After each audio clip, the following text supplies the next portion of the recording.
ইন্নাল হামদুলিল্লাহ ওয়াসসালাতু ওয়াসসালামু আলা রাসূলিল্লাহ। আলহামদুলিল্লাহি রাব্বিল আলামিন নাহমাদুহু ওয়া নুসাল্লি আলা রাসূলিহিল কারীম ওয়া আলা আলিহি ওয়া আসহাবিহি আজমাইন। আম্মা বা'দ। প্রিয় দিনী ভাই, গত পর্বে আলোচনা করেছিলাম বদর যুদ্ধের ঘটনার একাংশ। আজকে ইনশাআল্লাহ অতি সংক্ষেপে মুসলিম উম্মার এই গুরুত্বপূর্ণ জিহাদের একটি সারাংশ আপনাদের সামনে তুলে ধরার চেষ্টা করব। গত পর্বে পবিত্র কুরআনের সূরা আনফালের ৯ নম্বর আয়াত দিয়ে শেষ করেছিলাম, যেখানে মহান রব্বুল আলামিন বলেছিলেন, তোমরা যখন ফরিয়াদ করতে আরম্ভ করেছিলে স্বীয় প্রভুর নিকট, তখন তিনি তোমাদের ফরিয়াদের মঞ্জুরি দান করলেন যে আমি তোমাদের সাহায্য করব ধারাবাহিকভাবে আগত ১,০০০ ফেরেশতার মাধ্যমে। এখানে একটি প্রশ্ন দেখা দেয়, তা হচ্ছে এখানে ১,০০০ ফেরেশতার মাধ্যমে সাহায্য করার কথা বলা হয়েছে, আর সূরা আল ইমরানে ৩,০০০ ও ৫,০০০ ফেরেশতা দ্বারা সাহায্য করার কথা বলা হয়েছে। এর জবাব কি? এর জবাব মহান রব্বুল আলামিন নিজেই দিয়েছেন সূরা আল ইমরানের ১২৩ থেকে ১২৬ নম্বর আয়াতে। আল্লাহ সুবহানাহু ওয়া তাআলা বলছেন, বস্তুত আল্লাহ বদর যুদ্ধে তোমাদের সাহায্য করেছেন, অথচ তোমরা ছিলে দুর্বল। কাজেই আল্লাহকে ভয় করতে থাকো, যাতে তোমরা কৃতজ্ঞ হতে পারো। তুমি যখন মুমিনগণকে বলতে লাগলে, তোমাদের জন্য কি যথেষ্ট নয় যে তোমাদের সাহায্যার্থে তোমাদের প্রতিপালক আসমান থেকে অবতীর্ণ ৩,০০০ ফেরেশতা পাঠাবেন? অবশ্য তোমরা যদি সবুর করো ও তাকওয়ার পথ অবলম্বন করো, আর তারা যদি তখনই তোমাদের উপর চড়াও হয়, তাহলে তোমাদের প্রতিপালক চিহ্নিত ঘোড়ার উপর ৫,০০০ ফেরেশতা তোমাদের সাহায্যে পাঠাতে পারেন। বস্তুত এটা তো আল্লাহ সুসংবাদ দান করলেন, যাতে তোমাদের মনে এতে সান্ত্বনা আসতে পারে। আর সাহায্য শুধু পরাক্রমশালী মহাজ্ঞানী আল্লাহর পক্ষ থেকেই আসে। ইতিমধ্যে কাফেররা যখন বের হওয়ার দৃঢ় ইচ্ছা পোষণ করলো, তখন তারা তাদের এবং বনি কেনানদের মাঝখানে শত্রুতার কথা স্মরণ করলো। তখন ইবলিস বনি কেনানের অন্যতম নেতা সুরাকা বিন মালিকের আকৃতিতে প্রকাশিত হয়ে যা বলেছিল, সেটিও আল্লাহ তাআলা সূরা আনফালের ৪৮ নম্বর আয়াতে প্রকাশ করে দিয়েছেন। ইবলিস বলতে লাগলো, আজকের দিনে কোনো মানুষই তোমাদের উপর বিজয়ী হতে পারবে না, আমি হলাম তোমাদের সমর্থক। সুতরাং বনি কেনানের লোকেরা তোমাদের কোনো ক্ষতি করতে পারবে না। ইবলিসের এই আশ্বাস পেয়ে কুরাইশরা বীরত্বের সাথে বেরিয়ে পড়ল।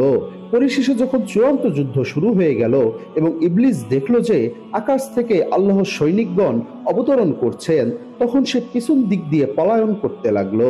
কুরাইশরা বলল, হে সুরাকা, তুমি এখন কোথায় যাচ্ছ? তুমি কি আর আগে বলনি যে আমাদের পাশে থাকবে? তখন ইবলিস বলতে লাগলো, আমি তোমাদের সাথে নাই। আমি এমন কিছু দেখেছি যা তোমরা দেখছো না। আমি ভয় করি আল্লাহকে, আর আল্লাহর আযাব অত্যন্ত কঠিন। ইবলিসের কথা, আমি এমন কিছু দেখেছি যা তোমরা দেখছো না, এটাই সত্য, কারণ সে আকাশ থেকে ফেরেশতাদের অবতীর্ণ হওয়ার ঘটনা দেখেছিল। আর তার কথা, আমি আল্লাহকে ভয় করি, এটি ছিল মিথ্যা। কেউ কেউ বলেছেন, ইবলিস কাফেরদের সাথে ধ্বংস হয়ে যাওয়ার আশঙ্কা করেছিল। এটি অধিক সুস্পষ্ট।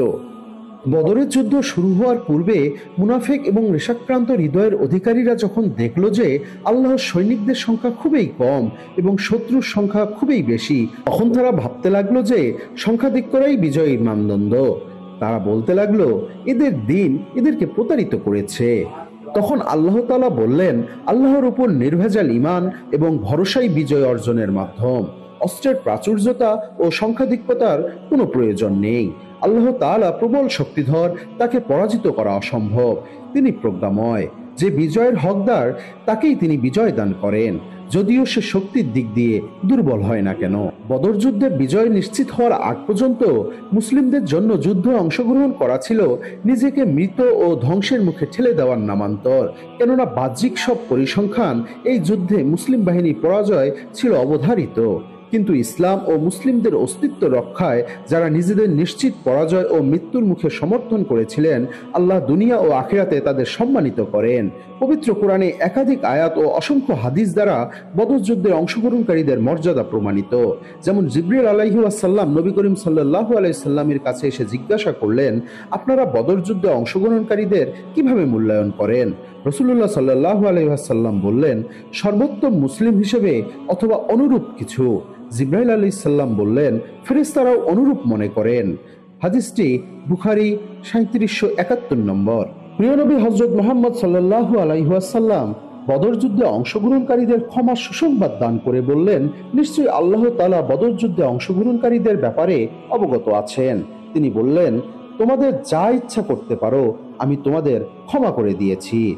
সহিহ বুখারী 3007 ও সহিহ মুসলিম 2494 নম্বর হাদিস। বদর প্রান্তরে সত্য মিথ্যা, ঈমান ও কুফরের মাঝে একটি দেয়াল রচিত হয়, যা মুসলিমদের জন্য প্রেরণার উৎস। মুসলিমরা বিশ্বাস করেন জয় পরাজয় আল্লাহর হাতে, সম্মান অপমানও তার হাতে। বদরের শিক্ষা হলো মুসলিমরা এমন এক জাতি যারা নীরবে নিভৃতে অত্যাচার, অনাচার, জুলুম সহ্য করাকে ভয়াবহ গুনাহ মনে করেন।